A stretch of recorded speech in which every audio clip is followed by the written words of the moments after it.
What's up, guys? Welcome back to the channel. It's about mid-September right now. Our deer season here in Illinois opens up October 1st, so a couple weeks away. There's a few seasons opening up already. So I just want to take a few minutes here, touch upon some early season tactics, 5 to be exact, that will help to get you guys successful in the deer woods and to hopefully put that big buck you've been chasing on the ground. So tip number 1 is wait until the fall shift to really try to dial in on the deer you're chasing, or just deer in general. And if you don't know what the fall shift is, basically that is just the deer shifting from their summer patterns to their fall patterns. So in other words, where the deer are in their travel routes and everything in August, it will be different than October. So don't focus on all the intel you have gathered in August and then try to use that to go out and shoot the deer in October. You really need to follow up and make sure that deer is in the same area and figure out what he's doing once he has shifted over to his fall habits.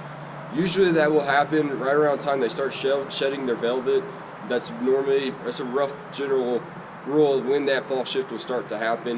You know, it's usually right around when the season's opening too. I'm not talking about him shifting into his rut habits. Like, I'm not talking about the rut at all. It's just him shifting into fall habits. A good idea to know what that deer will be doing in its fall patterns, if you've had the luxury of having trail cameras out there to monitor it the year prior, or even last 3 to 5 years, is you look back upon previous years to see. Mainly, you should really probably focus on that last year, because the habitat changes over time. So last year will probably be your most accurate data.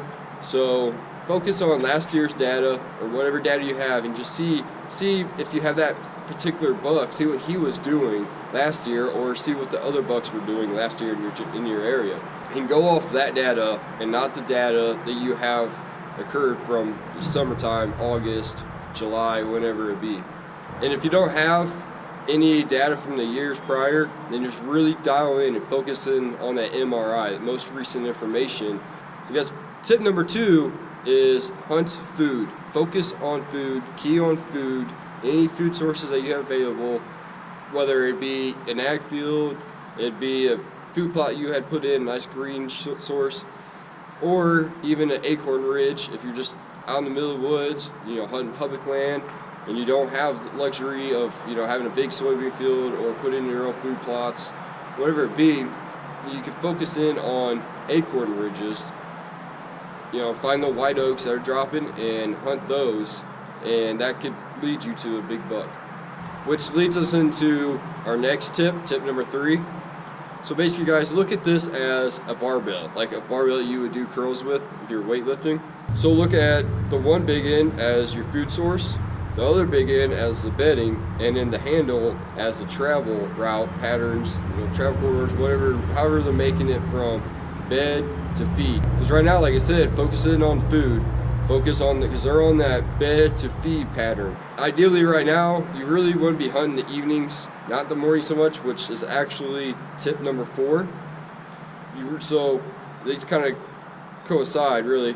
But so you're mainly going to hunt evenings, because if you try to get in there in the morning, unless you have data to prove that you can get in there before the deer is coming back, generally, especially if you're chasing an older buck, generally that deer will have already moved back to his bed before sunrise, before shooting light. So really focus in on the evening, and try to tuck up close in that barbell. Try to tuck up close to the bedding side, as close as you can without spooking that deer out, without bumping him out, and try to catch him there, because he probably won't get up and move until it's close to legal shooting light, right there in the evening, right those last minutes. That's probably when he was to get up and start moving. He might not even venture out of his bedding area much.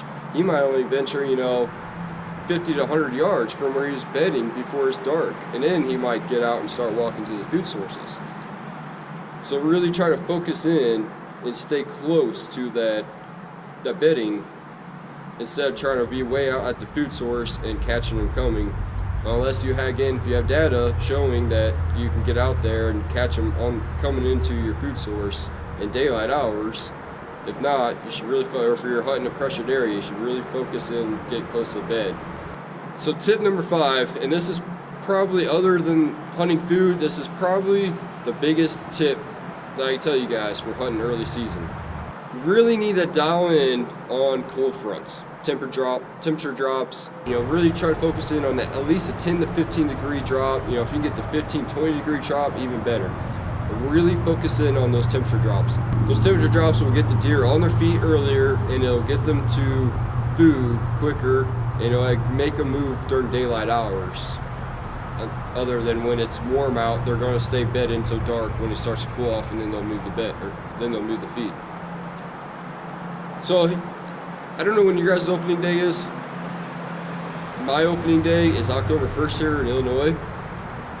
But really, I don't even view that as my opening day.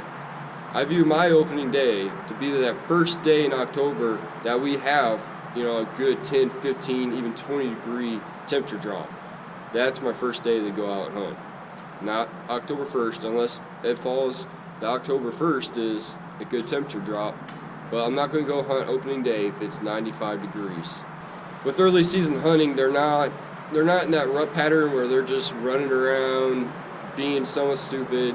They're still in the bed to feed cycle, and they're going to be harder to get close to, and you don't want to go in there and bumping them out, putting pressure on your hunting area when the conditions aren't right early season. It's not worth it.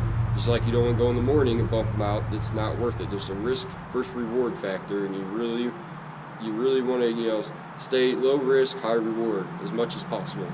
So real quick, we'll briefly go over those 5 tips again. First one, wait until the fall shift. Don't use August data to try to kill a buck in October. Go back previous year if you can, or get that MRI. Really, you should do both if you can, but MRI is important because you want to see what the deer is doing this year, habitat changes.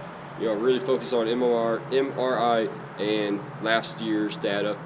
Number 2 is focusing on food. That is one of the 2 biggest tips I'm giving you today. Is you got to really key in on food. They're in that bed to feed cycle. You really got to key in on that, and that's how you're going to find those deer. That's how you're going to find them up on the feed during daylight hours. Whether it is ag field, your own food plot you put in, or just an acorn ridge where there's a bunch of oaks dropping acorns. Number 3 is kind of on the same basis. It's the barbell hunting. The bed.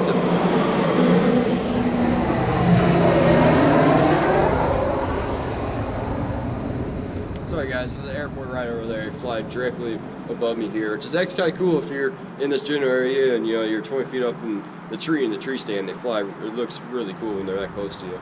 But anyway. Well, number 3 was the barbell hunting. It's the same basis as hunting food, and they're in that bed to feed cycle. So really focus in, getting them on that handle and trying to get in close to that bed, but not too close because you don't want to bump the deer out. And number 4 is hunt evenings. Don't try to go in there and get closer to bed in the mornings unless you can do it without bumping the deer, because those, especially the mature bucks, will most likely already be back to the bedding area before daylight, before shooting hours. So really focusing on evenings, get in there early, catch them at this last minutes of shooting light when they're getting up from bed, start moving around, heading to food, get in close, try to get it done there. And number 5, which is one of the 2 biggest tips I'm giving you today, is hunt cold fronts. Really focus on hunting cold fronts and hunting food. As soon as you see that cold front, get out there and get on a food source, because that's going to be your best odds of killing deer. Hunting cold fronts can also help with that. They'll get those deer up and moving early, and they'll get them moving around during shooting light. And it gives you much better odds of shooting a deer, other than if it's a hot 85, 95 degree day. They're not going to get up. They're not going to move during daylight very much. They're going to wait until nightfall, and then they'll get up and move when it cools off. Alright guys, that's all for this video. I just wanted to get these early season tips out there before season start. Hopefully it helps you guys get out and get on the deer you're chasing. Hopefully it helps you guys actually be successful and put that deer on the ground. I'm getting ready to do a little shooting. As you can see, you probably see that target back there. I'm fling a few arrows, make sure the bow's good. Just make sure, keep the rust off, make sure I'm ready to go when season opens up, just in preparation. I'll be following these 5 tips and hopefully be putting down some deer on camera for you guys so you guys can watch those hunts. So if you guys like this tip video, smash that like button. If you didn't, or if there's something I can do better, leave me some comments to let me know. I'm just starting in on the tip videos, so any input would be appreciated. Guys, make sure to subscribe for more and for this hunting season to come up and all the other fishing videos I've been putting out already. So hopefully gonna be some big bucks hitting the ground. We're gonna try to put them all on camera for you guys to enjoy. So make sure to subscribe, hit that notification bell to see those videos. Guys, whether you're fishing or you're hunting in the deer woods, never stop chasing the big ones.